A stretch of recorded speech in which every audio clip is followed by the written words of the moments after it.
Hello guys, welcome to the new episode of my channel. আমি সঞ্জীব, তোমাদের সাথে এখন এই ভিডিওতে কথা হবে স্পাই ইউনিভার্সের চতুর্থ সিনেমা এবং ওয়ার, যেটা 2019 সালে এসেছিল, সেই ওয়ার সিনেমার সিক্যুয়াল ওয়ার 2 এর টিজার, যেটা আজকে লঞ্চ করেছে এবং যে সিনেমাটা আগামী 15 আগস্ট 2025 রিলিজ করতে চলেছে। এবং এই সিনেমাটাতে মুখ্য চরিত্র অভিনয় করতে চলে যাচ্ছে ঋত্বিক রোশন, জুনিয়র এনটিআর এবং কিয়ারা আডবাণী। তো কেমন হলো ওয়ার 2 এর টিজার? তো সত্যি কথা বলতে আমি ফার্স্টে যদি এক লাইনে বলে, আমার কাছে এই টিজারটা একটা বড় ডিসঅ্যাপয়েন্টমেন্ট ছিল। ইয়েস, আমি বলছি না যে আমার ধারণাটাই সবার ধারণা ঠিক হতে হবে, প্রত্যেকটা মানুষের ইন্ডিভিজুয়ালি ধারণা থাকে এবং সারা তাদের ইন্ডিভিজুয়ালি প্রত্যেকটা ফ্যান বেসের। বাট আমি কোনো ফ্যান থিওরির দিকে যাব না। আমি এখানে ঋত্বিক রোশনকে আমার অত্যন্ত পছন্দের অভিনেতা, জুনিয়র এনটিআরের অভিনয় আমার ভালো লাগে এবং স্পেশালি ওয়ার যে সিনেমাটার কথা আমি বলছি, আমার স্পাই ইউনিভার্সের সবথেকে বেস্ট সিনেমা লেগেছিল হচ্ছে ওয়ার। এটা একদম নিঃসন্দেহে। আমি যে কোনো সিনেমার কথা যখন বলেছি স্পাই ইউনিভার্সে, আমি বারবার বলেছি স্পাই ইউনিভার্সে আমার বেস্ট সিনেমা লেগেছিল ওয়ার। তারপরে কোনো সিনেমাই আমার খুব একটা যে ওয়ার ম্যাপের যে হয়েছে সেরকম কিন্তু আমার লাগেনি। তো সেই ওয়ারের সিকুয়েল নিয়ে আমার কিন্তু অনেকটা আশা ছিল, বাট আজকে টিজারটা দেখার পর আমি সত্যি কিন্তু খুব ডিসঅ্যাপয়েন্টমেন্ট। যদি আমি এক কথায় বলি, এই টিজারটা, এই প্রায় 1 মিনিট 50 সেকেন্ডের মধ্যে যে টিজারটা এসছে, এই পুরো টিজারের মধ্যে এমন একটা কোনো শট নেই যে শটটাকে আমি বলতে পারি যে হ্যাঁ এই শটটা একদম ইউনিক একটা শট, এই শটটা ইমপ্রেসিভ, এই শটটা এই সিনেমাটাকে স্পাই ইউনিভার্সের অন্যান্য সিনেমার থেকে, বা এই সিনটা এই সিনেমাটাকে স্পাই ইউনিভার্সের অন্য সিনেমার থেকে অনেক আলাদা করেছে।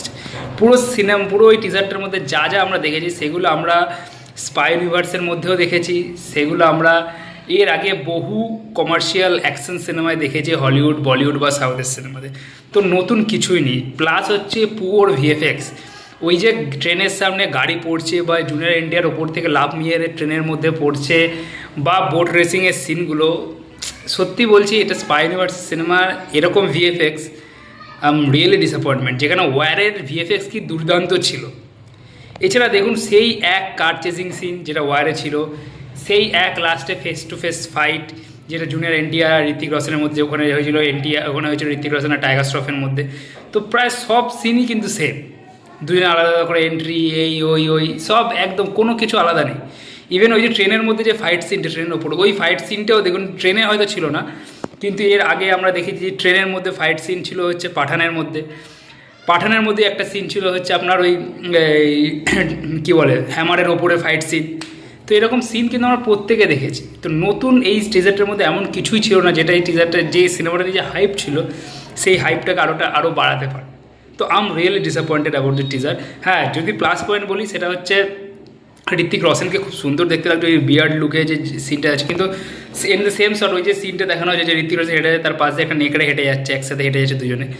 ওই সিন আমরা ওই দেখবেন ওই ডেনভার ফেনভারের যে অ্যাডগুলো হয় না, ওই অ্যাডেও দেখেছি আমরা। তো ওই সিনগুলো কোনোরকমভাবে কিছু, সেই প্লেন থেকে পড়ার সিন, এক সিন, নতুন কিছুই নেই সিনেমার মধ্যে। ঠিক আছে, মানে টিজারটার মধ্যে তো নতুন কিছু আমি দেখতে পেলাম না। এবার আমি বলছি না কখনো যে টিজার খারাপ হয়েছে বলে সিনেমাটা খারাপ হবে, এটা একদমই নয়। But at the level of teaser, যে সিনেমাটা নিয়ে এত হাইপ ছিল, যেটাকে বলা হচ্ছিল বলতে 1000 কোটি সিনেমা, হতেই পারে 1000 কোটি কামিয়ে নিতে, কারণ সিনেমার মধ্যে হয়তো এমন এলিমেন্ট আছে যেগুলো সত্যি ভালো, কিন্তু টিজার দেখে আমার কাছে সেটা একদমই মনে হলো না। আমার রিয়েলি ডিসঅ্যাপয়েন্টেড লেগেছে। হ্যাঁ, যদি টিজারের মধ্যে প্লাস পয়েন্ট বলতে হয় তাহলে ওইটাই বলবো যে জুনিয়র এনটিআর এবং ঋত্বিক রোশন দুজনের যে লুকটা হয়েছে, সেই লুক নিয়ে যে এক্সপেরিমেন্ট হয়েছে, সেই এক্সপেরিমেন্ট লুকগুলো কিন্তু তাদের ভালো লাগে। ঋত্বিক রোশন তো এমনি as a Greek god, charming লুকের জন্য সে বিখ্যাত, তো তাকে তো ভালো লাগবে অবভিয়াসলি, এবং জুনিয়র এনটিআরকে কিন্তু ভালো লাগছে। এর বাইরে কিন্তু আমার কোনো জায়গাতে কিন্তু এমন কিছু এক্সট্রাঅর্ডিনারি লাগবে যেটা নিয়ে এখানে কথা বলতে পারি। তো এটাই ছিল আমার মতামত। আমি আবার বলছি যে আমার মতামতের সঙ্গে অন্যান্য লোকের মতামত আলাদা হতেই পারে, ও অনেক লোকের ভালো লাগতেই পারে। তো আমার মতামত নিয়ে বেশি কিছু বলার দরকার নেই, আমি কেউ নয়, আমি একটা আপনাদের মতো অডিয়েন্স। ঠিক আছে, তো এটা ছিল আমার মতামত। ভিডিওটা ভালো লাগলে অবশ্যই লাইক করে দেবেন, চ্যানেল সাবস্ক্রাইব করে দেবেন। Thank you.